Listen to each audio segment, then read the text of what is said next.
Sir ಇಲ್ಲಿ ಬಂದಿರಲ್ಲ ಏನು ವಿಷಯ?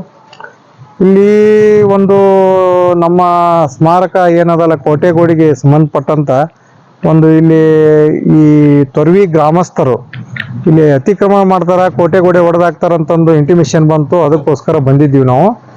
ಈಗ ಅದು ಏನದಲ್ಲ ಅವ್ರಿಗೆ ಈಗ ನಾವು ಕೆಲಸವನ್ನ ನಿಂದಿರಿಸಿ ನಮ್ಮ ಅಧಿಕಾರಿಗಳಿಗೆ ಹೇಳಿದ್ದೀವಿ. ಈಗ ಅದು ಏನು ಸಂಬಂಧಪಟ್ಟವ್ರು ಯಾರಿದಾರ ಅಂತ ಅದನ್ನ ನಾವು ಏನಪ್ಪಾ ಅಂತಾರೆ ಅದನ್ನ ತಿಳ್ಕೊಂಡು ನಮ್ಮ ಅಧಿಕಾರಿಗಳಿಗೆ ಹೇಳಿ ಅದು ಮುಂದೆ ಏನಪ್ಪಾ ಅಂದ್ರೆ ಅದನ್ನ ಕಂಪ್ಲೇಂಟ್ ಕೊಟ್ಟು ಅದು ಏನ್ ಮಾಡ್ಬೇಕು ಸೂಕ್ತವಾದ ಕ್ರಮನ ನಮ್ಮ ಅಧಿಕಾರಿಗಳಿಗೆ ನಾವು ತಿಳಿಸ್ತೀವಿ. ಸರ್ ಎಲ್ಲಿ ಎಕ್ಸಾಕ್ಟ್ ಇದು ತೊರ್ವಿ ಅಕ್ಕ ಮಹಾದೇವಿ ಯೂನಿವರ್ಸಿಟಿ ಎಡಬದಿಗೆ ಬರ್ತದೆ ಸರ್.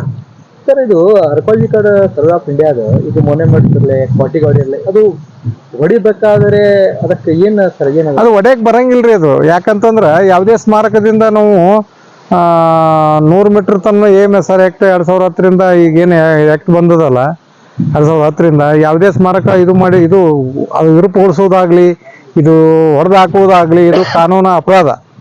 ಅದಕ್ಕೆ ಸಂಬಂಧಪಟ್ಟಂತೆ ಏನದಲ್ಲ ನಮ್ಮ ಅಧಿಕಾರಿಗಳಿಗೆ ನಾವು ತಿಳಿಸಿ ಅವ್ರ ಮ್ಯಾಗ ಕ್ರಮ ತಗೊಳಕ್ ನಾವು ಶಿಫಾರಸ್ ಮಾಡ್ತೀವಿ ಸರ್.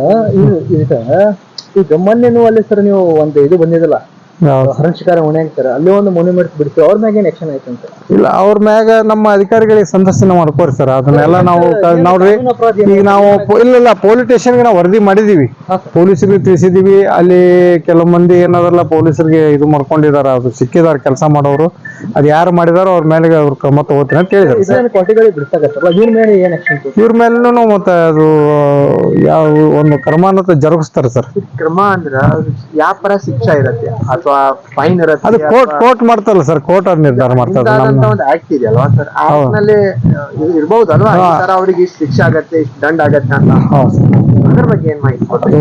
ಅದ್ರ ಬಗ್ಗೆ ಸ್ವಲ್ಪ ಒಂದು ಅದು ಏನದಲ್ಲ ಯಾವುದೇ ತರ ಈ ತರ ಕಾನೂನು ಚಟುವಟಿಕೆ ಮಾಡಿದ್ರೆ ಸರ್, ಕಾನೂನು ಪ್ರಕಾರವಾಗಿ ಇಂತಿಷ್ಟು ದಂಡ ಮತ್ತು 5 ವರ್ಷ ಕಾನೂನು ಪ್ರಕಾರ ಇದು ಜೈಲ್ ಶಿಕ್ಷೆ ಅಂತ ಇದೆ ಸರ್. ಅದಕ್ಕೆ ನಾವು ಅಧಿಕಾರಿಗಳಿಗೆ ಹೋಗಿ ಇದು ಮಾಡಿ ಅದನ್ನ ಸೂಕ್ತವಾದ ಕ್ರಮ ತಗೊಳ್ಳಕ್ಕೆ ನಗರ್ನಲ್ಲಿ ಪದೇ ಈ ತರ ಆರ್ಕಿಯಾಲಜಿ ಆಫ್ ಇದು ಏನ್ ಪ್ರಾಪರ್ಟೀಸ್ ಇದಾವೆ ಅದ್ರ ಮೇಲೆ ಈ ತರ ಪದೇ ಆಗ್ತಾ ಇದೆ. ಅದ್ರ ಬಗ್ಗೆ ನಿಮ್ ಡಿಪಾರ್ಟ್ಮೆಂಟ್ ನಿಂದ ಏನ್ ಕ್ರಮ ತಗೋತಾ ಇದ್ರಿ? ಇಲ್ಲ, ನಮ್ಮ ಗಮನಕ್ಕೆ ಬಂದಾಗ ಅದನ್ನ ತಡೆ ಹಿಡಿತೀವಿ ಸರ್. ಮತ್ತು ಆದಷ್ಟು ಜನರಿಗೆ ಸಾರ್ವಜನಿಕರಿಗೂ ಇದ್ರ ಬಗ್ಗೆ ಸ್ಮಾರಕದ ಬಗ್ಗೆ ತಿಳುವಳಿಕೆ ಬೇಕು.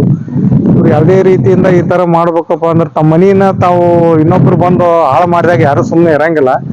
ಅದ್ರ ಬಗ್ಗೆ ಇವರು ನಾಗರಿಕರಲ್ಲಿ ಜಾಗೃತಿ ಮೂಡಬೇಕು. ಮತ್ತು ಈಗ ನಾವಂತೂ ನಮ್ಮ 100ಕ್ಕೆ 110% ನಮ್ಮ ಕೆಲಸ ನಾವು ಮಾಡ್ತಾ ಇದ್ದೀವಿ. ಅದು ಗೋಡೆ ಹೊಡೆದಿದ್ದಾರೆ ಸರ್. ಮತ್ತು ಅದನ್ನ ಮಣ್ಣನ್ನು ಏನಪ್ಪಾ ಅಂದ್ರೆ ಸಮಗೊಳಿಸಿದಾರ. ಅದಕ್ಕೆ ಏನದಲ್ಲ ನಾವು ಇವ್ರಿಗೆ JCB ಅವ್ರಿಗೆ ಈಗ ಆಲ್ರೆಡಿ ಹೇಳಿದೀವಿ ನಿಮ್ಮ ಮುಂದ್ಗಡೆನ. ರಮೇಶ್ ಪವಾರ್ ಅಂತೇಳಿ ಅವರು ಮಾಡಿದಾರ ಅಂತೇಳಿ ಅವರು ನಮ್ಗೆ ಗಮನಕ್ಕೆ ತಂದಿದ್ದಾರೆ. ಆ ರಮೇಶ್ ಪವಾರ್ ಯಾರು, ಅವರು ಏನು ಹಿನ್ನೆಲೆ ಏನು ಅನ್ನೋದನ್ನ ನಮ್ಮ ಅಧಿಕಾರಿಗಳಿಗೆ ತಿಳಿಸಿ ಅವ್ರ ಮ್ಯಾಗ ಒಂದು ಕಂಪ್ಲೇಂಟ್ ಕೊಟ್ಟು ಏನದಲ್ಲ ಪೊಲೀಸ್ ಇಲಾಖೆಯಿಂದ ಅದನ್ನ ನಾವು ಇದು ಮಾಡ್ತೀವಿ ಸರ್. ಆಕ್ಷನ್ ತಗೊಳಕ್ ನಾವು ಅದಕ್ಕೆ ಗಾಡಿಗೆ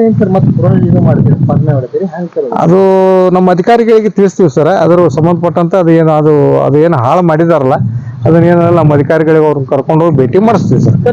ಅಧಿಕಾರಿ ವಿಜಯ್ ಸರಿಗೆ ಇದು ಕಂಪ್ಲೇಂಟ್ ಇದೆ ಸರ್? ಇಲ್ಲ, ನಾವು ಹೇಳಿದೀವಲ್ಲ ಸರ್, ತಿಳಿಸಿದೀವಿ. ಅವ್ರು ಸಾಹೇಬರು ಬಂದು ವಿಸಿಟ್ ಮಾಡ್ತಾರೆ ಸರ್. ಮಾಡಿ ಅದ್ರ ಮುಂದೆ ಏನ್ ಕ್ರಮ ತೆಗೆದುಕೊಳ್ಬೇಕನ್ನೋದು ನಾನು ನಿರ್ಧಾರ ಮಾಡ್ತೀನಿ. ಅವೇರ್ನೆಸ್ ಪ್ರೋಗ್ರಾಮ್ಗಳನ್ನು ನಗರದಲ್ಲಿ ಮಾಡಬೇಕು. ಇದು ಐತಿಹಾಸಿಕ ನಾವು ಅಧಿಕಾರಿಗಳಿಗೆ ಗಮನ ಕೊಡ್ತೀವಿ. ನನ್ನ ಹೆಸರು ನಾಗರಾಜ್ ಹಾದಿಮನಿ ಅಂತ ಸರ್. ನಾ MTS ಅಂತ ಇದ್ದೀನಿ ಸರ್. ಹೌದು ಸರ್, MTS ಅಂತ. ಇಲ್ಲ ಸರ್, ನಾವು MTS ಅಂತಂದ್ರೆ ನಮ್ಗೆ ಕೆಲವೊಂದು ಆಫೀಸಿಯಲ್ ಕೆಲಸ ಕೊಟ್ಟಿರ್ತಾರೆ ಸರ್. ಆ ಪ್ರಕಾರವಾಗಿ ಎಲ್ಲ ಕಡೆನೂ ನಾವು ಇದು ಮಾಡ್ತೀವಿ ಸರ್.